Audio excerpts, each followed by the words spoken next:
Do you want to know how you can log into your CMG Mortgage account? If yes, then this video is for you.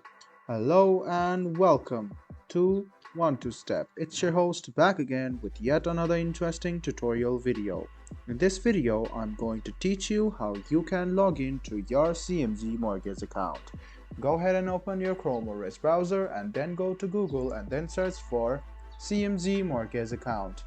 After you click on CMG Mortgage, click on the first link or the second link which appears on your screen. If you click the second link, it will directly lead you to the login portal of CMG Mortgage.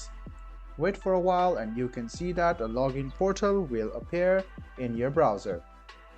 Now, what you need to do is write down your username, your password, and click I agree to the user terms and privacy policy.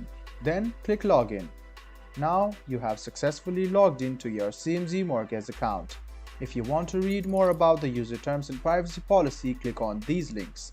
You can also click remember my username and you will not have to write down your username the next time you try to log in. You can hide or unhide the password anytime by clicking on this I button, and if you don't have an account yet, click register account. And if you have forgotten your username or password, these are the two links you want to go through. I hope this video about how you can log into your CMG Mortgage account was helpful for you. If you still have any kind of confusion, please do mention us on the comment section down below. Like the video, subscribe to the channel, and do hit the bell button for more. Hope to see you in the next video as well. Until then, goodbye, take care, and make sure you enjoy.